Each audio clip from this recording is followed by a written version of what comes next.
Hey everyone, Raider here. Hope you're all doing great and having an amazing day. In today's video, we are unboxing and taking a first look at the Samsung Galaxy Watch Ultra. We also have the Peakform band that we'll take a look at as well. We'll be doing some initial comparisons to the Galaxy Watch 6 Classic, which I'm real hesitant to trade this in because I am really going to miss the rotating bezel. I don't care what anyone says, I love the rotating bezel and I really love controlling my Spotify music volume with it without having to turn on my phone or watch. So I am going to miss that a lot, so this Watch 7 Ultra better have a lot to offer. Let's go ahead and get it unboxed. All right, let's check out the Galaxy Watch Ultra here. All right, we've got this top box here. It looks like we have another band. I went with the Trail band. I'm probably the only one that didn't go with the Sport band. I just didn't want to copy Apple. So I've got two different bands here.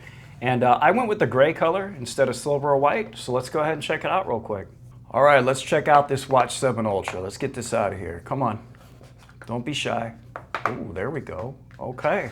And it looks like the charging cord is in the bottom of the box, so make sure you don't misplace that. It's going to be a puck. Let me get it out of here. There's your charging puck, usual fare. And let's go ahead and try on the Trail band, and then we'll check out the Peakform band. All right, be right back. All right, it's getting turning on for the first time here, and this is what it looks like with the Trail band on. I really like this a lot. Goes around, it was real easy to adjust. It's very elastic, feels really good on the wrist, and I was having a problem fitting in the medium to large bands. I'll put the size of my wrist up on the screen. I am right in between the old band sizes, between small medium and medium large. So with this band, there's no concerns with that whatsoever. Looks like it's wanting me to do the initial setup. So far, I'm not sure how I feel about the aesthetics. Let me spend a little time with it. But first, I want to go ahead and put the other band on so you guys can see it. Let me just go around here on camera. I do like this band a lot. It's very universal. I think this is going to work for a lot of people and make you happy.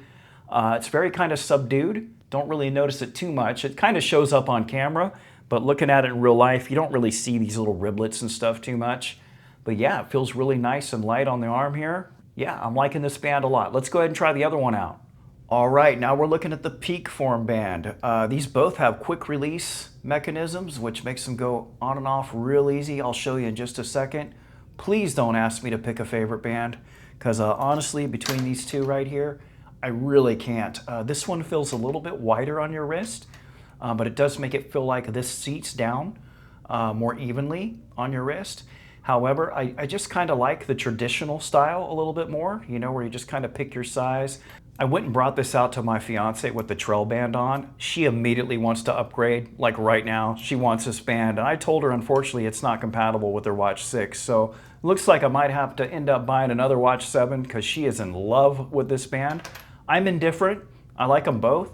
I kind of like the aesthetics of this one better, but I think this one's probably going to please more people just because you can kind of set it once and forget it, and it's very stretchy. You can see this, so you can just slip your watch on and off your wrist with the Trail band on, whereas this one you're going to have to unbuckle it every time.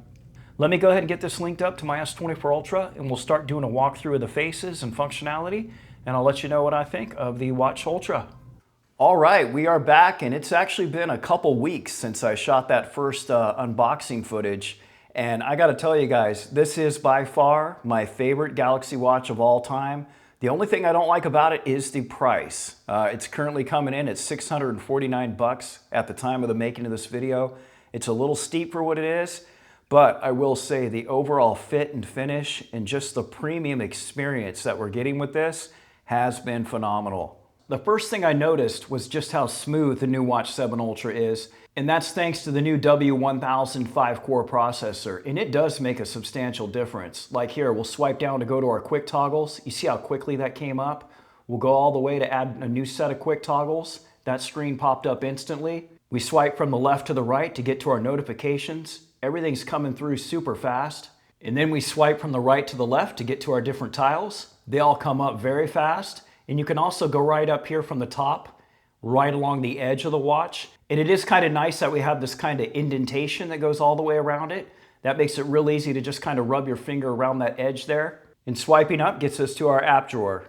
Everything's fluid, everything's very smooth. Another thing that I'm really enjoying is a 3000 nit brightness outdoors. I mean, you are going to be able to see this watch under any conditions. It is super, super bright. We also have a 590 mAh battery this year, and I've been averaging about 2 days battery life over the past 2 weeks, and I'm running the always on display non-stop. I've never once put it into power save mode, and I've also been keeping my brightness all the way cranked up to this. I've been having to turn it down for the video, but that's what I normally leave it at, except when I go outside, and then I turn on adaptive brightness so we can get cranked up to that 3000 nits. So the only thing I'm really missing is using LTE. I'm only using Bluetooth only because this does feature 4G LTE, Bluetooth 5.3, and NFC. So the only one of those three that I'm not using is LTE, and I'm getting a solid 2 days. And that includes full sleep detection. I've been wearing this to sleep, capturing all my sleep data, and I have all those sensors turned on,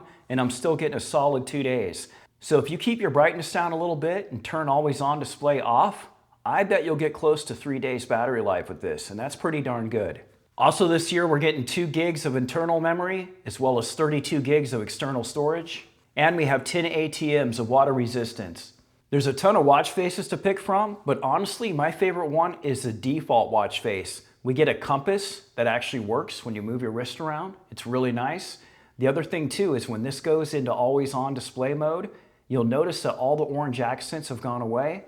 And then once we wake it up, our second hand comes to life, as well as our complimation notices there that show an orange. And I think they did a real nice job on the watch faces this year.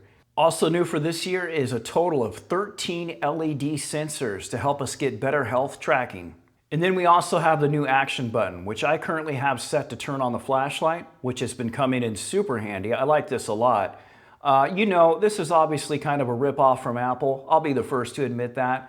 But otherwise, I don't really think this watch looks anything like the Apple Watch Ultra at all. In fact, this looks more like the Gear Sport, which came out from Samsung a long time ago. This isn't a new design. Samsung has done this before, so it's definitely not a copy of Apple.